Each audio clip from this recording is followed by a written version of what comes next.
Assalamualaikum warahmatullahi wabarakatuh. Perkenalkan, kami kelompok yang beranggotakan atas Birela Miadata Purita dengan NIM akhir 002, Diah Maulida Pratiwi dengan NIM akhir 034, Hana Nafi Atul Haq dengan NIM akhir 081, Putri Syastra Kafiani dengan NIM akhir 132, dan Revalina Salawa Alia dengan NIM akhir 155, akan memaparkan mengenai grammar untuk mata kuliah teori dan bahasa otomata.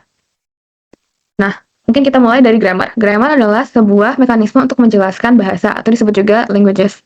Nah, grammar ini bisa didefinisikan secara quadruple, yaitu pertama V adalah himpunan variabel non-terminal, selanjutnya T adalah himpunan terminal, S sebagai simbol awal, di mana S itu adalah anggota dari V, dan P himpunan aturan produksi. Kumpulan string yang dapat didapatkan dengan production rule disebut juga dengan language. Yang berhubung dengan slide selanjutnya adalah languages. Language yang dihasilkan oleh grammar didefinisikan sebagai himpunan dari semua string yang terdiri seluruhnya dari simbol terminal dan dapat diturunkan dari simbol awal grammar tersebut. Language ini bisa dilambangkan dengan sebagai berikut. Di mana W adalah string yang merupakan anggota dari language, T star adalah himpunan semua finite string, yaitu termasuk string kosong, dan S-nya yaitu start, simbol awal, dan panah star ini menjelaskan bahwa semua string W dapat diperoleh dari urutan langkah deviasi. Nah, language yang dihasilkan oleh grammar, ini adalah himpunan semua string terminal yang dapat diturunkan dari simbol awal S. Dalam konteks CFG, definisi ini digunakan untuk mengidentifikasi string mana yang dapat diturunkan. Nah, selanjutnya apa sih hubungan grammar dengan mesin?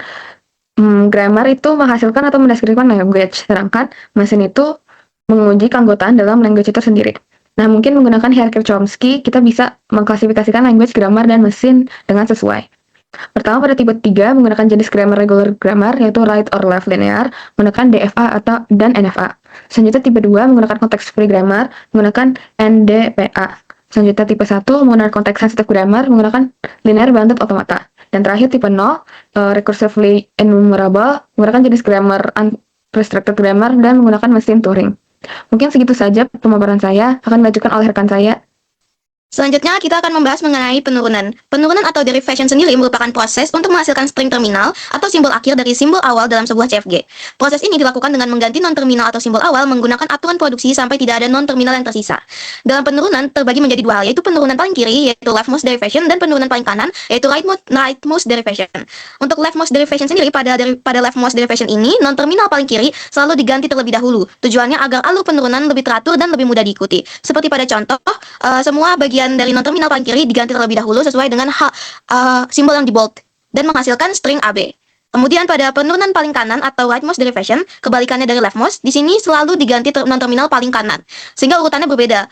Namun hasil dari stringnya tetap sama seperti pada contohnya. Sehingga hasil dari stringnya sama-sama AB, namun proses pengerjaannya berbeda. Oke, selanjutnya ada pohon derivasi atau parse tree. Parse tree sendiri menggambarkan proses penurunan dalam bentuk struktur pohon. Di dalamnya terdapat akar atau simbol awal, node cabang atau non-terminal, atau sebutan lainnya ada simbol akhir, kemudian ada anak node, hasil penerapan aturan produksi, dan daun yang merupakan simbol terminal. Kemudian fungsi dari parse tree sendiri yaitu membantu memahami struktur kalimat, mengecek apakah string valid, menentukan apakah grammar ambigu atau tidak, dan biasanya digunakan dalam proses parsing. Pada intinya, penurunan ini sangat penting karena menentukan apakah suatu string valid dalam bahasa CFG, kemudian menjelaskan langkah-langkah pembentukan dari stringnya sendiri, kemudian membedakan apakah derivasi kiri dan kanan dan pohon derivasi, kemudian memahami struktur sintaks dalam sebuah kalimat. Baik, selanjutnya adalah penyederhanaan grammar, yang dimana penyederhanaan grammar ini adalah proses sistematis untuk menghilangkan aturan-aturan produksi yang tidak perlu atau tidak berguna dari sebuah tata bahasa bebas konteks atau CFG, tanpa menggunakan bahasa yang dihasilkan oleh tata bahasa tersebut. Jadi terdapat 4 metode. Yang pertama ada aturan substitusi, yang dimana menghilangkan produksi tertentu dan menggantikannya dengan produksi baru yang lebih langsung. Yang kedua ada eliminasi useless, yang dimana menghilangkan aturan yang tidak pernah dapat berkontribusi pada penurunan string terminal atau kalimat manapun yang sah dalam bahasa tersebut. Ketiga ada eliminasi lambda, yang dimana menghilangkan aturan yang memiliki bentuk A ke lambda, di mana lambda itu mewakili string kosong. Lalu yang terakhir ada eliminasi produksi unit, yang artinya menggantikan satu variabel dengan satu variabel lain memiliki bentuk A ke B, di mana A dan B itu adalah variabel atau non-terminal. Berikut adalah langkah-langkah dari aturan substitusi. Yang pertama, kita mencari variabel yang masih bisa diganti dulu. Lalu, pilih aturan yang sesuai untuk variabel tersebut, dan di variabel dengan aturan yang dipilih. Berikut adalah contohnya, di mana grammar ini memiliki A ke A kecil A besar, dan A, B besar, C kecil. Lalu, ada variabel B menghasilkan B.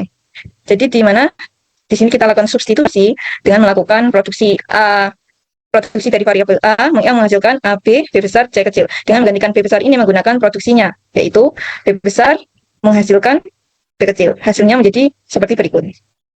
Lalu selanjutnya adalah langkah-langkah eliminasi useless. Yang pertama, hilangkan aturan yang tidak menuju terminal. Kedua, hapus anggota S yang mengandung simbol himpunan ke terminal yang tidak berguna. Yang terakhir, hilangkan redundan atau anggota yang tidak ada di S dan sebaliknya. Jadi berikut adalah contohnya, ada variabel S, variabel A, dan variabel B, yang dimana S itu menghasilkan A, S besar, A, lalu ada variabel A, BD, variabel B, BE. Yang di sini ada variabel A, ini kita hilangkan.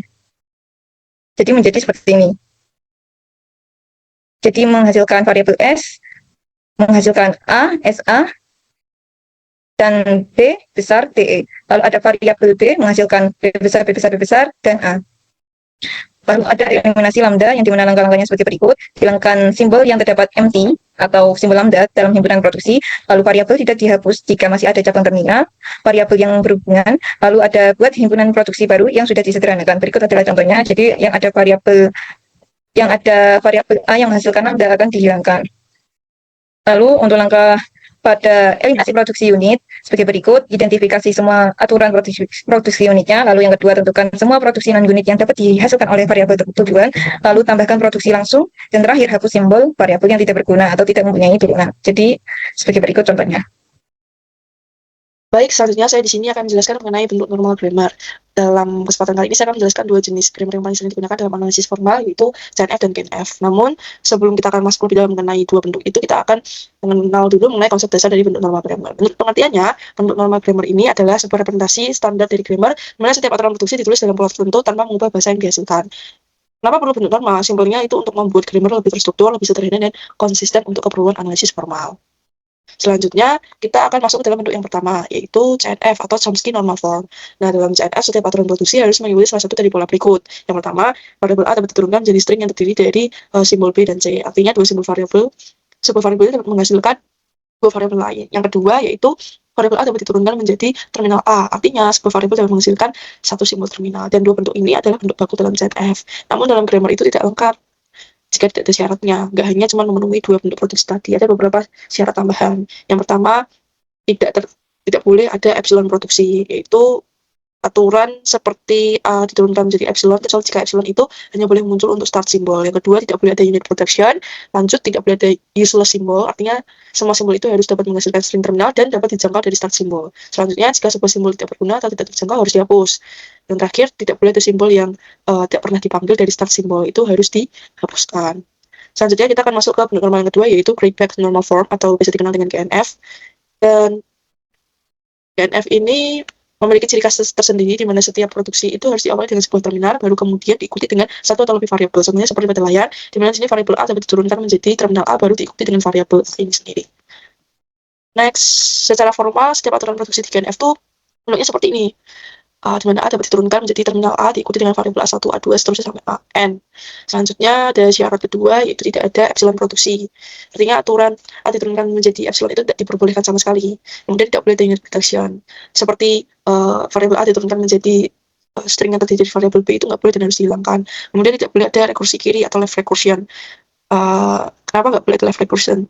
Karena supaya dapat diubah menjadi GNF, di mana start symbol itu nggak boleh muncul dari sisi kanan produksi. Tujuannya untuk menghindari ketergantungan yang membingungkan dan menjaga struktur GNF tetap teratur. Dengan syarat-syarat ini, grammar akan menjadi bentuk yang ideal untuk membuat parser top-down.